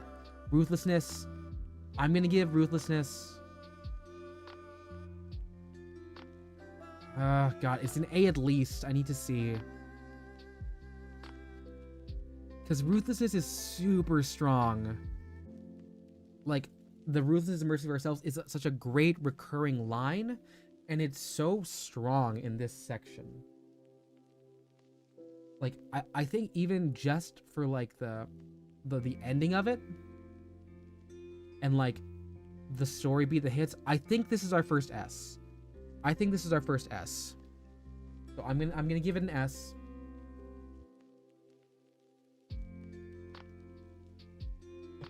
Okay. Puppeteer. I'm gonna be honest, I don't like Puppeteer. I don't like the lyrics to it. It feels a little bit too playful. Not really much is happening. I don't like Yuri's part in it. Wouldn't you like? Is fun. It's funny. Kind of forgettable to me. I'm gonna put it at the top of C tier. Done For. This is the highlight of the part for me. It is still a very middle of the pack B for me. There are other ways. I mean, it's good. It's sonically well. It sets up stuff there. I just don't like the player puppeteer motif that they keep doing. Cersei does not do much for me in this. I think this is unfortunately a C, and the Cersei saga in like the original like story, it was one of my favorite parts. I just don't think like the approach to Cersei was like, you know, my thing here. So unfortunately this one does kind of have a C average grade. So of them they're mid. I am gonna say Underworld S, Monster S above Ruthlessness, No Longer You is a high A. I was feeling a bit of a drag when I was listening the first time because, you know, Cersei saga, but then no, just the Underworld saga was just like hit after hit after hit, banger after banger. I thought that this was a very good closer of the act, of the first act of Epic the Musical. Very big fan of it. I think that this was probably the peak for me. Like, you know, just in terms of enjoyment for the first like half, which is good because it came at the end of the thing. If we go onward, Suffering, I liked a little bit. Different Beast, I enjoyed at a B level. I'll listen to Suffering. Scylla, I don't really like. I don't really know why. Maybe it's just because of what comes after it. Like Scylla, you've got.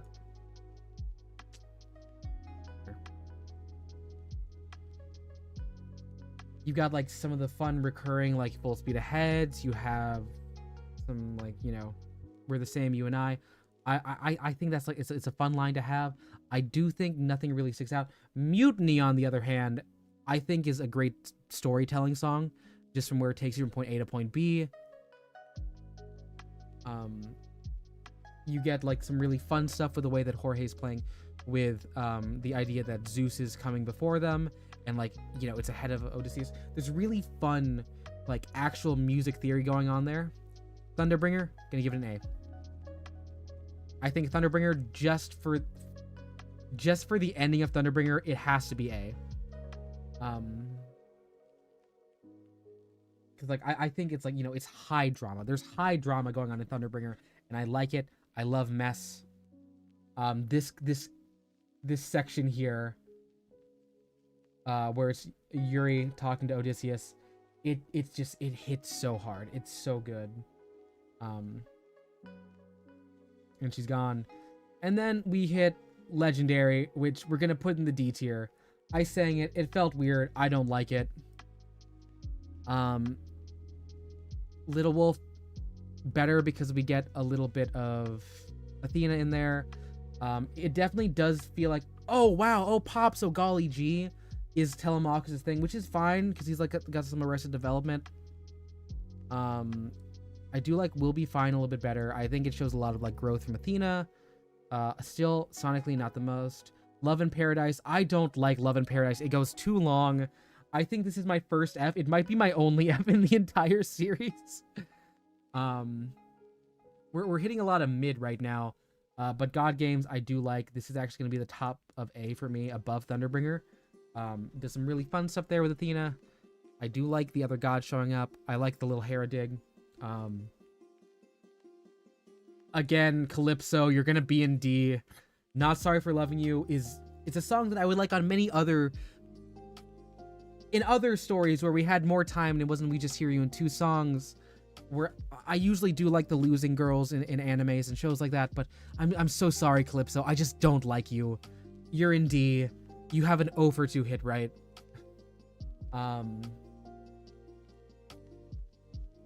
Dangerous, on the other hand, good stuff. Give me that an A below Thunderbringer. Let's just take a look at Dangerous here, just so I can point out some of the things I like about it.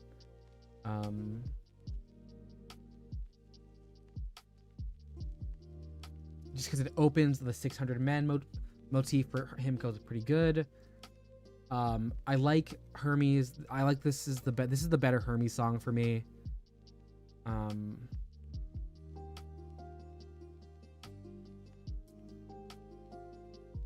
The Winions come back. They're good, like back end there.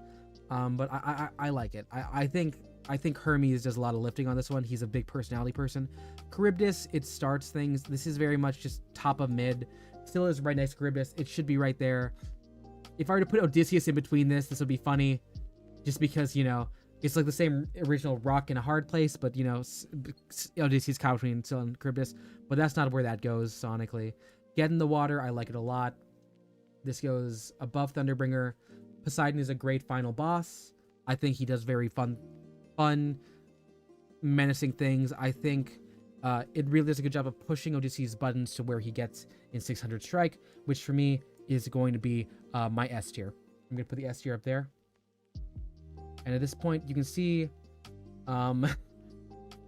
one major stinker aside, I really do like this saga. I like the Trident. I like the Vengeance saga. Things have happened. And now we kind of get to the fun part where I talk the 3 in a row that I think are really good. 600 Strike, into the challenge, and to hold them down. Peak.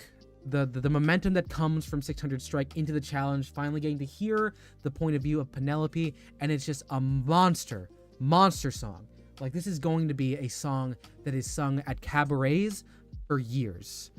It's gonna be like the Taylor the Latte Boy. It's gonna be the oh my god, you guys, or I guess like no, sorry, not that. It's gonna be, oh god. There's one song from Legally Blonde that keeps showing up. It might even be Someone to Watch Over Me for the TikTok generation. It's just peak. It's such a good song. I personally like 600 Strike more, just because from a storytelling perspective, it really pays off on a lot of the issues, and you can really see how 20 years have like warped, well, really the past 10 years have warped Odysseus to becoming a ruthless killer. But the challenge just makes me feel things. Hold them down makes me feel things, feel disgust, but it's such a visceral disgust. I like, he cooked with this so hard. And like having that follow the challenge, which is like such a, it's not like saccharine, it's not too sweet. It's like wistfully longing for Odysseus to come back. And it's just like, what if we didn't do that and we committed the worst atrocities to you? That is a good 3-song run. It's a great song run. I do like Odysseus. I don't think it's S tier, but it's definitely A tier. I think in the original story, it's kind of weird. It's kind of wacky that it becomes like a Scooby-Doo game where it's like, oh, I got you.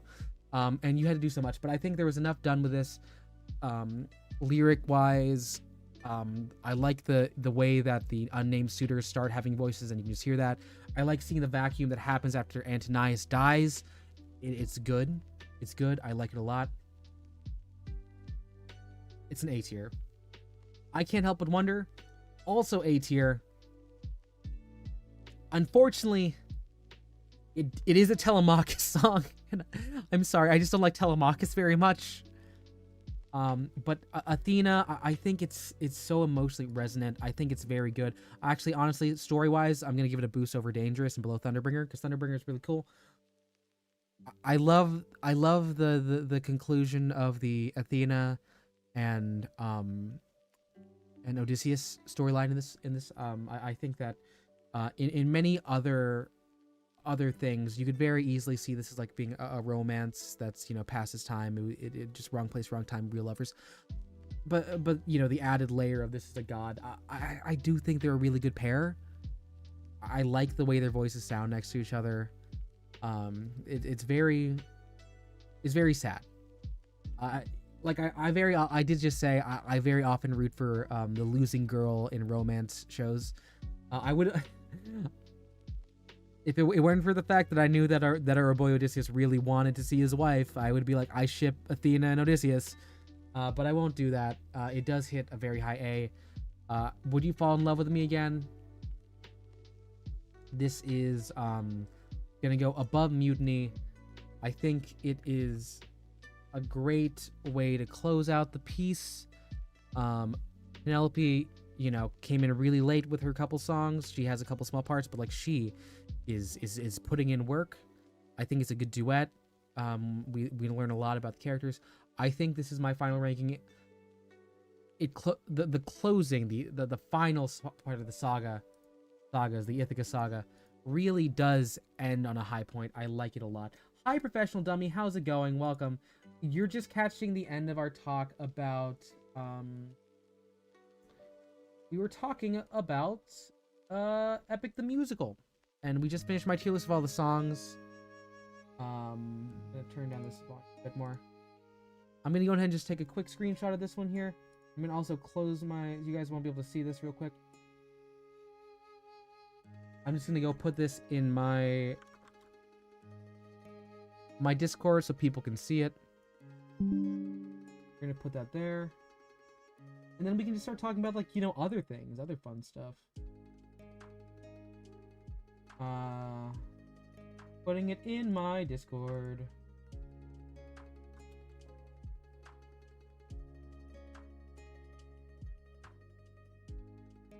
Okay, and now with that, I can go on ahead and light this back up. Alright, I just want to check who all's still with me. I'm gonna keep going, but I just want to make sure anyone else who has anything you want me to take a look at, any musicals you think I'd like to talk about, let me know. Let me know. Yeah, we've just been yapping for a long time. Real long yap we've had here. I do want to keep this towards like theater stuff, so unfortunately not gonna be doing any of this stuff here. Let's see. Are there theater templates here?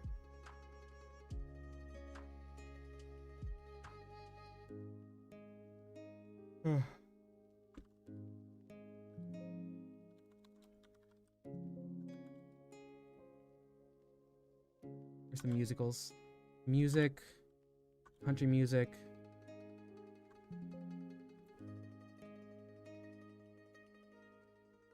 Okay. Meep, hey Kuro. Are there any musicals you want to look at right now? Am I still echoey right now? Did I turn off my... Okay, thank God. I turned off the...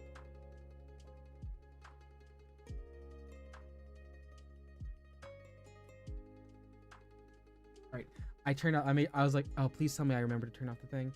Not particularly... Okay, so we're gonna look through some of the stuff here. No. Give me musical.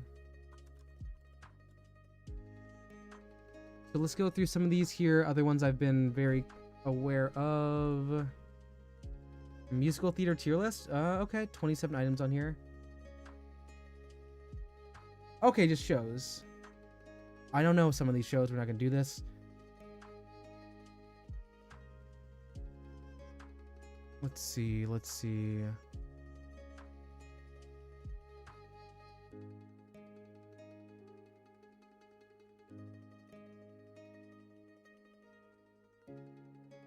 All right, let's see this here. Oh, not musical. Okay, so this is something. So let's talk through some of these here. This is just movie musicals and musicals. Yeah, I saw that person died. Sorry to hear about Trey. It was unfortunate. So we're gonna look at Beauty and the Beast. I think Beauty and the Beast is like a B tier movie, solid. I'm not gonna come back to it. I'm not gonna watch the live action one. The musical Beauty and the Beast I like more simply for the fact that it has If I Can't Love Her. Be More Chill is a B. It was very formative for me. There's some good songs in there. We can sing Michael in the Bathroom, but not really that much. Really stakes out of it.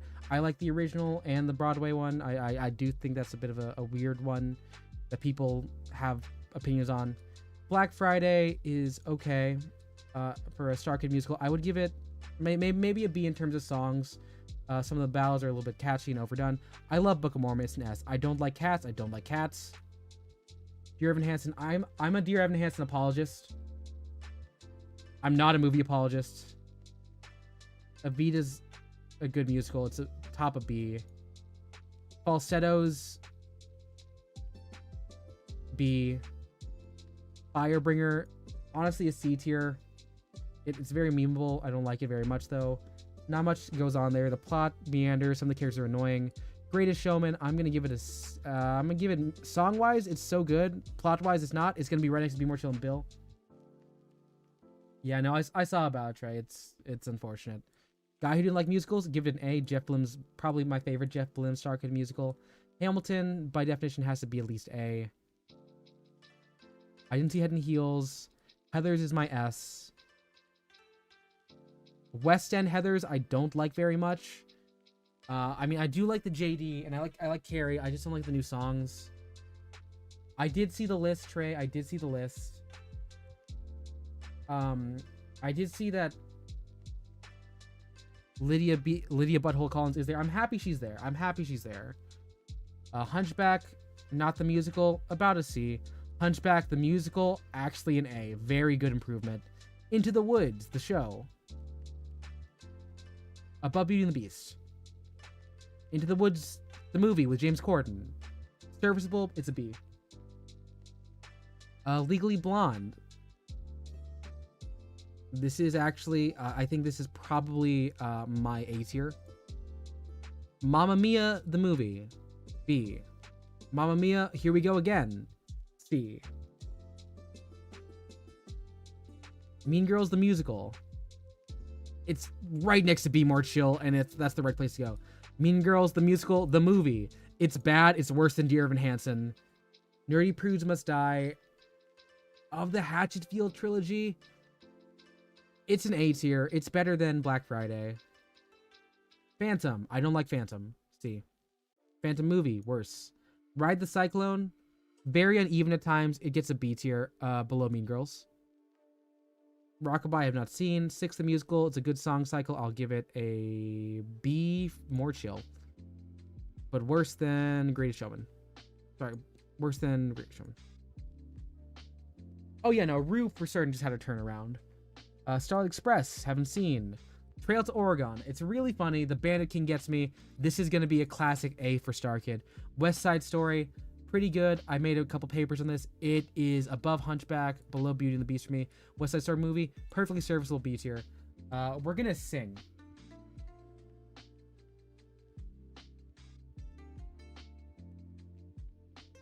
Oh, sorry. I saw someone chatted a while ago. When was this? Snow says it takes Odie. Nope, I didn't mean to do that. Okay, shoot. Odie, whoever you are, I'm sorry. I didn't mean to stream with you. I accidentally sent something on Twitch. You can ignore that. I was trying to reply. Real. That's on me. I'm very sorry. Did not mean to do that. Girl's gonna duck out. All right, take care. Have a good one. Yes, no, please don't reply to that one. That was on me. That was a misclick. Okay. We're doing Broadway songs. What do they have from Be More Chill? Because Be More Chill is something. So they have, of course, they have Two-Player Game is fun. It's a really good 2 song. Let me get this now. What else? What's from Mean Girls?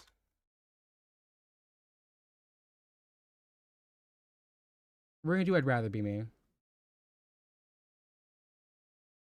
Because Ali Cobbleho out the actor from Moana is good in this one.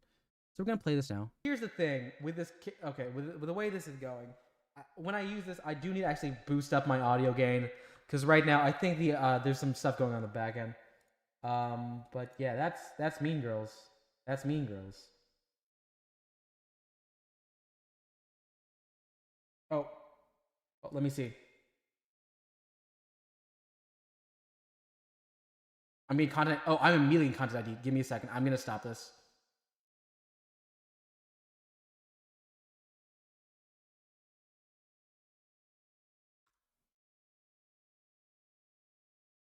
All right.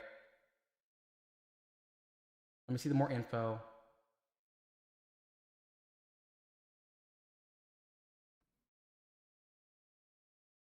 Okay, I'm gonna stop this because I think I think I might just like broke the channel. I gotta end the stream. Okay, bye.